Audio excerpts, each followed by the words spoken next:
नमस्कार दोस्तों, कैसे हैं आप सब। मेरे channel study law with Digvijay पर आपका बहुत बहुत स्वागत है। हम आपसे ये कहना चाहते हैं कि आज बीमा नियामक और विकास प्राधिकरण इसका तीसरा पार्ट हम लेकर के आए हैं और इसमें सेक्शन 7, 10 और 11, 12 को हम डिस्कस कर लेंगे। इसके पहले के साथियों 2 पार्ट आ चुके हैं। पहला पार्ट है जिसमें सेक्शन 3 और 4 की बात की गई है। दूसरा पार्ट है जिसमें 5 और 6 की बात की गई है और आज तीसरा पार्ट है जिसमें 7, 10 और 11, 12 की बात की गई है। इन तीनों को आप क्रमबद्ध तरीके से देख लीजिए तो आपको पूरा आपका एडा के जो महत्वपूर्ण तथ्य हैं वो आपके प्रिपेयर हो जाएंगे। 1 लाइन के स्टेटमेंट वाले जो क्वेश्चंस हैं वो भी आपके कंप्लीट हो जाएंगे। डायरेक्ट क्वेश्चन जो भी आएंगे, चाहे वो आपका सेक्शन से है, चाहे वो बैठक से संबंधित हो, चाहे वो कार्यकाल से संबंधित हो, चाहे वो वेतन या भत्तों से संबंधित हो, आपको सारे के सारे क्वेश्चंस जो है इन सेक्शंस के अंतर्गत मिल जाएंगे।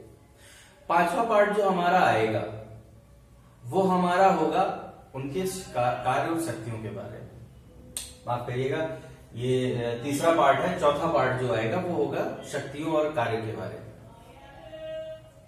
कि विकास प्राधिकरण क्या क्या अपनी शक्तियां अवधारित करता है और किस प्रकार से ये कार्य कर्तव्यों का पालन करता है। तो इसको भी हम देखेंगे। फिलहाल आज का जो वीडियो है हमारा वो हमारा सेक्शन डील करते हैं, वो सेक्शन 7 और सेक्शन 10 और सेक्शन 11 और 12 को डील करता है। धारा 7 हमारा क्या बात करती है, आइए इसको देख लेते हैं। सभापति और सदस्यों के वेतन और भत्ते के बारे में बात करती है कि सभापति का वेतन और सदस्यों का वेतन क्या होगा और भत्ते क्या होंगे।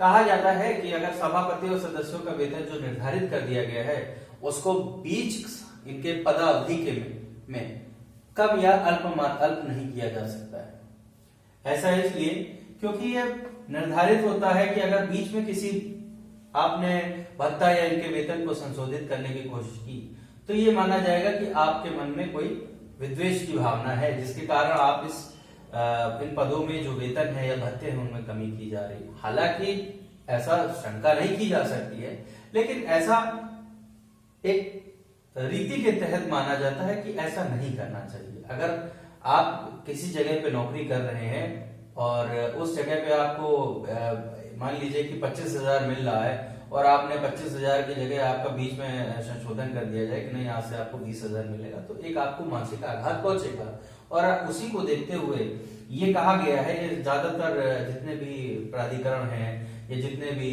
हमारी संस्थाएं हैं उनमें जो संवैधानिक पद हैं या जितने भी स्टेचुटरी बॉडीज हैं उनमें जितने भी पद हैं उन पर अगर एक बार नियुक्ति हो जाती है तो कार्यकाल के दौरान उनके वेतन या भत्तों या उसमें आपका जितने भी इनका जो बेनिफिट्स होते हैं उनमें किसी भी प्रकार का संशोधन नहीं किया जाता है। तो आइए अब हम देखते हैं सेक्शन 10 हमारा क्या कहता है। प्राधिकरण की बैठक या सभा। प्राधिकरण की जो बैठक है या सभा होती है उसे कभी भी बुलाया जा सकता है। उसके बाद ये कहता है कि बैठक को किसी भी स्थान पर, ध्यान दीजिएगा, बैठक को किसी भी स्थान पर किसी भी क्षेत्र में किया जा सकता है। ठीक है, इस बैठक यानी सभा का सभापतित्व कौन करेंगे? सभापति महोदय करेंगे। मतलब बैठक यानी सभा का सभापतित्व सभापति महोदय करेंगे। अब ध्यान रखिएगा, यदि अनुपस्थित हैं, कौन अनुपस्थित है? सभापति महोदय। सभापति महोदय अगर अनुपस्थित है तो सभा अपने बीच से, यानी जैसे लोकसभा अध्यक्ष अनुपस्थित है तो कौन करता है? उपाध्यक्ष करता है। उपाध्यक्ष अगर अनुपस्थित है तो लोकसभा के जो भी जितने भी सदस्य होंगे वो अपने बीच से किसी एक को नेतृत्व करने के लिए चुनते हैं।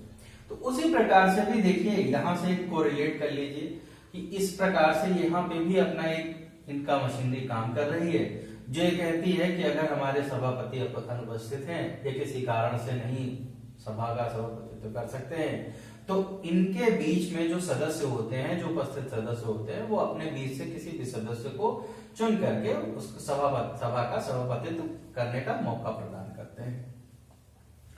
अब सदस्य मत बराबर होने की स्थिति में, अगर मत बराबर हो गया है, पक्ष या विपक्ष किसी मुद्दे पर 50-50 की बात आ जाती है तो आपका मत, सभापति का मत जो होता है वो निर्णायक होता है। अब यहां पे एक स्टेटमेंट दिया गया है कि सभापति का यह अनुपस्थित है, मतलब अगर सभापति, माफ करिएगा, सभापति यहां अनुपस्थित है, सभापति अगर यहां अनुपस्थित है तो क्या होगा, सभापति के अनुपस्थित होने पर यहां पे अध्यक्ष का मत निर्णायक होगा। अपने बीच में अगर सभापति नहीं है तो उनके बाद भी एक अध्यक्ष होता है, अगर वो अध्यक्ष अपना मत दे देता है 50-50 के रेशियो के बीच में, तो उसका मत निर्णायक हो जाएगा। समझ रहे हैं आप लोग? तो अगर सभापति है तो सभापति का पक्ष, चाहे पक्ष के उसमें आप फेवर में जाए या विपक्ष के फेवर में जाए, तो सभापति जिधर भी वोट दे देंगे वो उनका मान्य हो जाएगा। या अध्यक्ष अगर जो चुना गया है, सभापति अनुपस्थित है, तो अध्यक्ष का मत जो होगा, चाहे वो पक्ष में चला जाए चाहे वो विपक्ष में चला जाए, वो मान्य हो जाएगा। अब हमारा धारा 11 क्या बात करती है? प्राधिकरण में कोई व्यक्ति के दोष के संबंध में प्रावधान करती है। अब जैसे कोई सदस्य है, उसको नियुक्त कर लिया गया है, तो अगर वो अपना काम सुचारू ढंग से कर रहा है तो उसकी रिक्ति के दोष में जो है आप कोई भी कमी नहीं निकाल सकते हैं। ये धारा 11 के अंतर्गत प्रावधान किया गया है। अब हमारी धारा 12 क्या कहती है? प्राधिकरण के कर्मचारी और अधिकारी आईपीसी की धारा अंतर्गत इन्हें लोक सेवक माना गया है। ये देखिए दूसरा पॉइंट है और ये दूसरा पॉइंट है। तो प्राधिकरण के कर्मचारी और अधिकारी, मतलब जो सेक्शन 12 हमारा है वो सेक्शन ये कहता है कि भाई किसी भी प्राधिकरण में है या किसी भी अभिकरण में है या किसी भी ट्रिब्यूनल में है या किसी भी बोर्ड में है या किसी भी संस्था में है जिसका निर्माण किया गया है, अधिनियमित किया गया है, तो उसमें जो भी काम करने वाले होंगे उसमें कर्मचारी होंगे और अधिकारी होंगे।